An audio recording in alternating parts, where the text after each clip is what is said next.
The Philippines reeled in collective shock. It was not a typhoon or an earthquake that brought the nation to its knees this time, but a revelation of staggering betrayal. In early September 2025, Finance Secretary Ralph Recto delivered the devastating news. Over the past 2 years, an estimated $2 billion had vanished. This was not just any government money. This was the budget specifically allocated for flood control projects, a lifeline for millions of Filipinos who live under the constant threat of rising waters. The numbers were almost too large to comprehend, a colossal sum siphoned away while communities remained vulnerable. The scale of the corruption was, honestly, just breathtaking. Reports suggested that as much as 70% of the funds intended to build dikes, dredge rivers, and fortify coastlines had been lost. These were not minor leakages or bureaucratic inefficiencies. This was a systematic plunder of the nation's treasury. The agency at the heart of this storm was the Department of Public Works and Highways, or DPWH. This department, tasked with building the very infrastructure meant to protect citizens, was now accused of orchestrating its failure. The funds were meant to be the country's shield against climate change, but instead, they lined the pockets of the corrupt. The scandal quickly became the biggest story in the country, dominating every news cycle and conversation. It was a narrative of pure greed, implicating a shadowy network of public works officials and legislators. Investigations by news outlets began to connect the dots, painting a grim picture of ghost projects and massively inflated contracts. For ordinary Filipinos, the consequences were not abstract. They were felt in every flooded home, every destroyed crop, and every life put at risk during rainy seasons. The money that could have saved them was gone, stolen by the very people sworn to serve them. This was more than just a financial crime. It was an act of profound negligence that directly hindered the nation's progress and safety. The economic fallout was immediate, but the human cost was immeasurable. How many communities could have been spared from disaster? How many families could have been kept safe? These were the haunting questions that echoed across the archipelago. The deluge of deceit had finally been exposed, and the foundations of public trust began to crumble under the weight of this catastrophic revelation, leaving a stunned nation to grapple with the sheer audacity of the crime.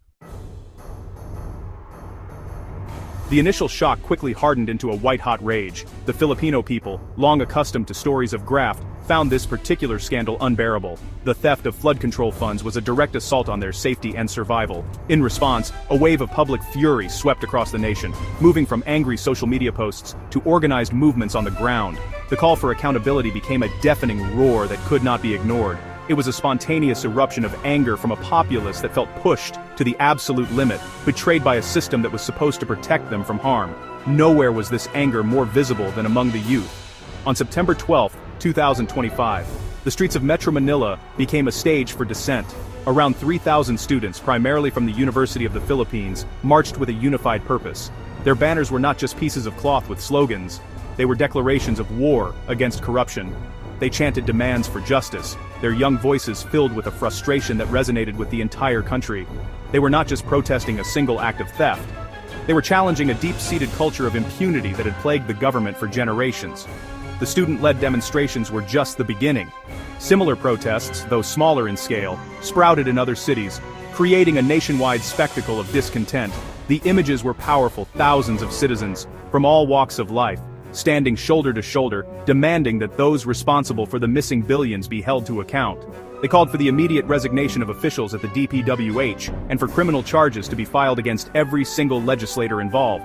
The public's message was clear and simple: enough is enough. This was no longer just a news story. It had become a people's crusade. This outpouring of public fury put immense pressure on the government. The protests were relentless, serving as a constant reminder that the Filipino people were watching and waiting.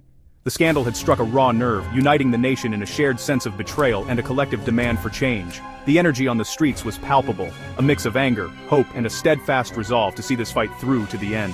The people had found their voice, and they were determined to ensure it would be heard in the highest halls of power. The battle for accountability had truly begun. Facing an unprecedented public backlash, the president was forced to act decisively. In a nationally televised address, he acknowledged the gravity of the situation and the deep anger felt by the people. He announced the immediate launch of a full-scale, multi-agency investigation. This would not be a superficial inquiry. The probe was tasked with examining a decade's worth of flood control projects, promising to uncover every anomaly and trace every missing peso. The president's tone was stern, his words carefully chosen to quell the growing unrest and project an image of control and determination in the face of crisis. In a move clearly intended to pacify the public, the president made a powerful promise. He declared that no one would be shielded from the investigation, regardless of their position or political affiliation. Friends and allies will not be spared, he vowed, a statement that was immediately amplified across all media platforms.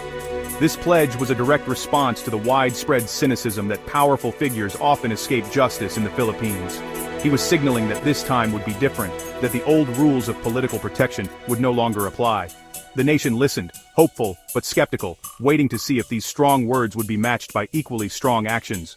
As the official investigation began, public outrage was further inflamed by a piece of digital misinformation. A video spread like wildfire on Facebook, showing a massive crowd of protesters clashing with a heavy police blockade on Calao Avenue in Manila. The clip, shared millions of times, was presented as footage from the September 12th demonstrations. It depicted a scene of intense confrontation, dramatically escalating the perceived scale of the protests and feeding the narrative of a nation on the brink. The video seemed to confirm everyone's worst fears and deepest anger, pouring fuel on an already raging fire. However, the viral video was a lie. Fact-checkers and journalists quickly debunked the footage, revealing its true origin. The clip was not from September 2025. It was filmed during a Labor Day march on May 1, 2024. Reverse image searches and archival news reports confirmed the deception. While the real protests were significant, the fake video had created a powerful illusion, a manufactured reality that amplified public anger to a fever pitch. This incident served as a stark reminder of how easily misinformation can be weaponized in times of national crisis, complicating the already difficult search for truth and justice.